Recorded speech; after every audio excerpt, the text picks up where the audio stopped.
How's it going, everyone? We've got some PlayStation Plus updates to go over in this video as the games for April are rolling out, and I think generally the reception has been fairly positive. It's just the people that got duped into buying RoboCop Rogue City for $9, which, regardless of the game coming to PlayStation Plus, was still a fantastic deal. I think overall people are fairly happy with this month, so we'll run that down. And also, we have an update on the games getting pulled from PlayStation Plus Extra in the month of April. Those are always notable to go over. Not as big of a massacre as we've seen in recent months. I guess the recent months have just killed the PlayStation Plus offerings in general. And this month, yeah, there's some key titles leaving the service, but not as crazy as some of the recent months with like the Square Enix games all getting pulled, a lot of the Bandai Namco games getting pulled, the Capcom titles getting pulled. This month, however, they did just add another notable title that is going to be leaving the service. We'll talk that at the end of this video. But first of all,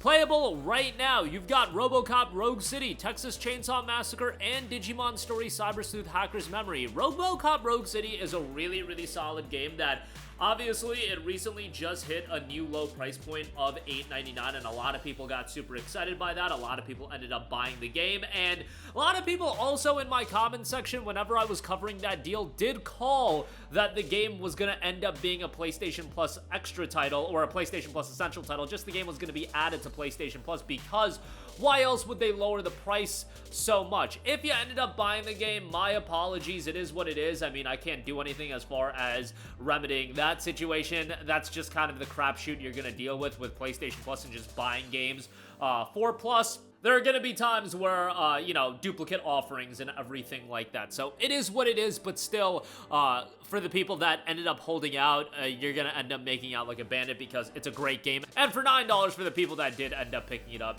not a big deal. I still think you're going to get value out of it, and you get to own it even if you do end up unsubscribing from PS Plus. I say quote-unquote owning it. Y'all know how people feel about digital games and digital ownership. Texas Chainsaw Massacre take on the role of one of the notorious Slaughter family or their victims in the Texas Chainsaw Massacre, a third-person asymmetrical horror experience based on the groundbreaking and iconic 1974 horror film. As a victim, you must use your wits and stealth to stay out of the family's reach and find the tools you need to lead to your eventual freedom. Slaughter family players must seek out, track down, and stop their guests from escaping. Players of the Texas Chainsaw Massacre can finally find out what they have, if they have what it takes to survive. So that's available. And then Digimon Story Cyber Sleuth Hacker's Memory is also a PS Plus Essential title. I want to say the original Cyber Sleuth was a PS Plus title at some point, so if you've been a subscriber for that long, now you got Hacker's Memory as well. We're going to be covering Digimon a lot this year, given we have the upcoming release of Digimon Story Time Stranger, and if you know me, I'm a huge Digimon fanatic. I literally had a conversation with somebody recently about Digimon versus Pokemon, and just growing up with both and how I was such a bigger Digimon fan. I mean, I still have like the Digimon Frontier opening downloaded on my phone, the English opening. I've watched all of the Digimon series up until Data Squad. It's just something I'm incredibly nostalgic about, and it's just great to see that the IP is getting more love. We got Time Stranger coming out later this year. We got a new anime series kicking off later this year, I believe, as well. Just a good time to be a Digimon fan after we've gotten the short end of the stick for so long. In comparison to Pokemon, Digimon will never be the IP of the let's say, popularity of Pokemon, but I still think it could definitely have a fan base, and I think with Time Stranger, it's going to take the video game popularity of Digimon to another level. At least that is my hope. Cyber Sleuth Hacker's Memory is a good game. Just keep in mind, no English voice acting, which is a little bit of a bummer, but you've got over 320 Digimon to discover, and still a worthwhile JRPG to go through. Even if you're not the biggest Digimon fan, I still think that's a pretty good game to go through. But yeah, all of those games are live right now. RoboCop Rogue City, Texas Chainsaw Massacre, and Digimon Story Cyber Sleuth Hacker's Memory. Lastly, I do want to go over the games that are leaving PlayStation Plus Extra in April. This has been updated, but if you didn't know, Animal Well, which was actually a Day 1 addition to PlayStation Plus Extra, which once again reinforces the idea that Day 1 titles are there for a year and then they get removed. It seems like Sony usually signs like a one-year deal for these games. Tales of Kinzera Zao, same thing. It got added to PS Plus a year ago, now is getting pulled. Kenna Bridge of Spirits is getting pulled as well. That's a great game to play if you have yet to play it, which I assume that's just one of those games that I imagine is in a lot of your guys' backlogs, or a game that you have some interest in. Given that if you're a Plus Extra subscriber, the games are leaving on April 15th.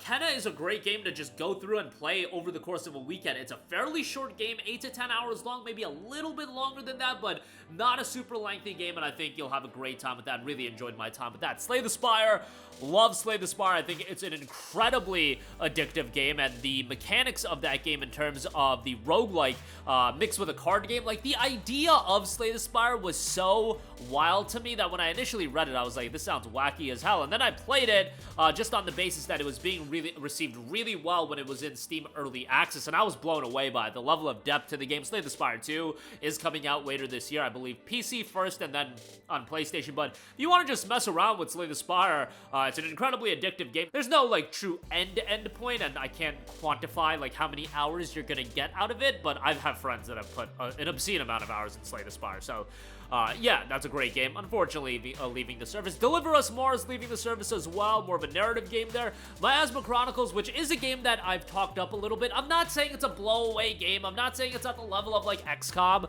but it's an enjoyable tactics game that I thought the premise of it and the setting was really cool. Unfortunately, narratively, just goes through some real big pacing issues towards the end of the game, like plot twists galore, and the, like, nonsensical in my opinion as well, but I did like it from a visual standpoint. I thought the atmosphere was great, the setting was really cool, and, you know, not a super lengthy game either, so if you want to go through and play that, that's a little bit lengthier, like, expect 20 to 25 hours from my recollection. Like, I played that right when it came out, but enjoyed my time with it. Stray Blade is leaving the service as well, and then Nor Play With Your Food, and then recently just added to the leaving catalog is Disco Elysium: The Final Cut. So that's probably the most notable addition, or the most notable game that's leaving the service. And pretty much everybody that's remotely into narrative games that has played Disco Elysium knows how great of a game it is.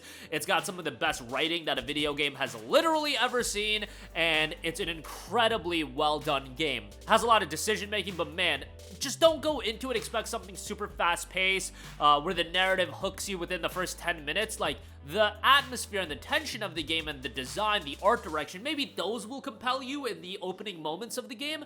However, it's a more methodical narrative that really takes a little bit of time to build up, but man, is it a worthwhile experience to go through. Tackles some more mature topics as well. Thought it was a phenomenal game, and if you're remotely into story-driven titles, 2 weeks is gonna cut it close for you to complete it, but I want to say it was around 20-25 hours, so you could definitely complete it within the 2 weeks, but just, yeah, you're gonna be pressed for time a little bit, and that's one of those games that I think it's worthwhile to have in your library. So that'll be doing it for me. Those are the games leaving the service. PS Plus Essential titles added today. RoboCop Rogue City, definitely worth a playthrough. And then Digimon, you guys know me. The sucker that has a Digimon Terriermon hoodie obviously is going to be recommending Digimon games all day long, and that's a pretty good one as well. Do play Cyber Sleuth first if you have yet to play that, the first game. So yeah, and some notable titles leaving the service. If I had to pick one game to pull out for you to play before it gets pulled, Kenna Bridge of Spirits, just because it fits that playtime criteria as well. But that'll do it for me. Let me know all of your thoughts in the comment section down below. As always, sound off there. Thank you for watching, and goodbye.